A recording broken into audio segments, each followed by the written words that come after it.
আসসালামু আলাইকুম সুপ্রিয় শিক্ষার্থীবৃন্দু, আজকে আমি কথা বলবো ক্যাডেট কলেজ অ্যাডমিশন এক্সাম 2025 অর্থাৎ 2025 সালে আমাদের যে ক্যাডেটের প্রশ্ন হয়েছিল অ্যাডমিশনে, সেটা 4 নম্বর ছিল রাইট ফ্রম ভার্ব।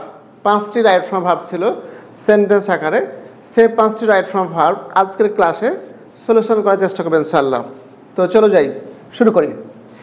আমরা দেখতে পাচ্ছি এ নাম্বারে হি told me that he support me next time.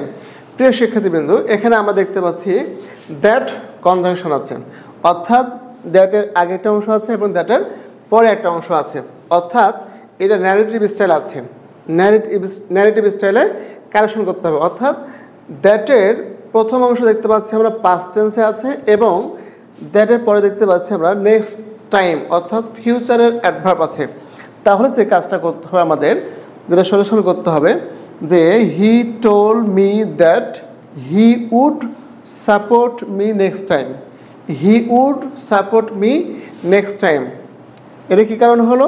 এটা দ্যাটের আগের অংশ পাস্ট টেন্সে আছে, পরটা আমাদের কারেকশন করতে হবে উড সাপোর্ট, অর্থাৎ ন্যারেটিভ স্টাইল হবে। সে আমাকে বলল যে সে আমাকে পরবর্তী সময়ে সাহায্য করবে বা সমর্থন করবে। বি নাম্বার দেখতে পাচ্ছি প্রিয় শিক্ষার্থীবৃন্দু, my friend came to my house. আমার বন্ধু বা আমার ফ্রেন্ড আমার বাসায় আসলো হোয়াইল আই রিড। এখানে দেখতে পাচ্ছি হোয়াইল আইটের কনজাংশন।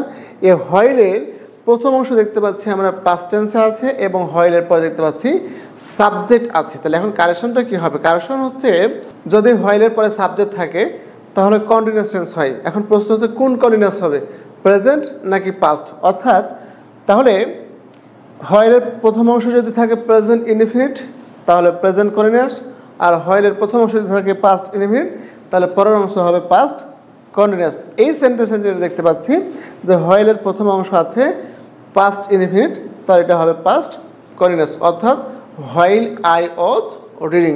তাহলে আমার বন্ধু আমার বাসায় আসলো হোয়াইল আই ওয়াজ রিডিং, যখন আমি পড়ছিলাম। আশা করি বুঝতে পেরেছি।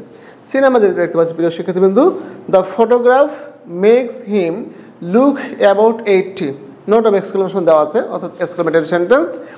এখানে যে কাজটা করতে হবে, আমরা জানি কজিটিভ ভার্বের ব্যবহার আছে। এখানে আমাদের বেশ কিছু কজিটিভ ভার্ব আছে, যেটি খুব বহুল প্রচলিত, সেটি হচ্ছে have, make, get, let, help. এখানে আমরা মেকের ব্যবহারটা শিখব।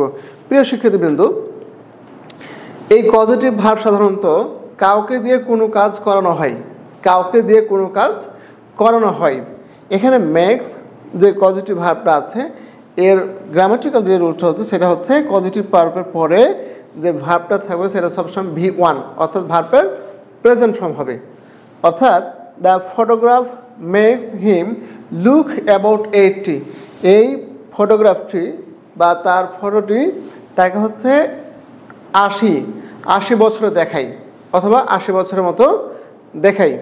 তো প্রিয় শিক্ষার্থীবৃন্দ, এখানে যে মেক আছে এটা হচ্ছে পজিটিভ ভার্ব। এই পজিটিভ ভার্বের পরে যে ভার্বটা থাকবে সাধারণত প্রেজেন্ট টেন্সে থাকবে, অর্থাৎ V1 থাকবে। এজন্য কোনো কারেকশন হবে না, অর্থাৎ লুকই থেকে যাবে। তাহলে কী দাঁড়ালো? The photograph makes him look about 80।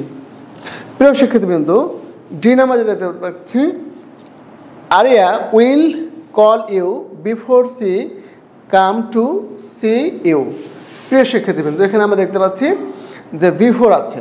আমরা সাধারণত জানি যে সাধারণত বিফোর আর আফটার পাস্ট পারফেক্টে শিখে থাকি। এর আরেকটি রুলস হচ্ছে যে যদি বিফোরের প্রথম অংশ প্রেজেন্ট ফিউচার টেন্সে থাকে তাহলে পরের অংশ হবে প্রেজেন্ট ইনডিফিনিট টেন্সে। আমি আবার বলছি, যদি বিফোরের প্রথম অংশ থাকে ফিউচার ইনডিফিনিট তাহলে পরের অংশ হবে প্রেজেন্ট ইনডিফিনিট। তো প্রিয় শিক্ষার্থীবৃন্দ, এখানে দেখতে পাচ্ছি বিফোরের প্রথম অংশ আছে ফিউচার ইনডিফিনিট, তাহলে নিশ্চিত এখানে হবে পরটা হবে প্রেজেন্ট ইনডিফিনিট, অর্থাৎ Arya will call you before she comes to see you. অর্থাৎ মিনিংটা হচ্ছে যে আরিয়া তোমাকে দেখা করার পূর্বেই ফোন দিবে বা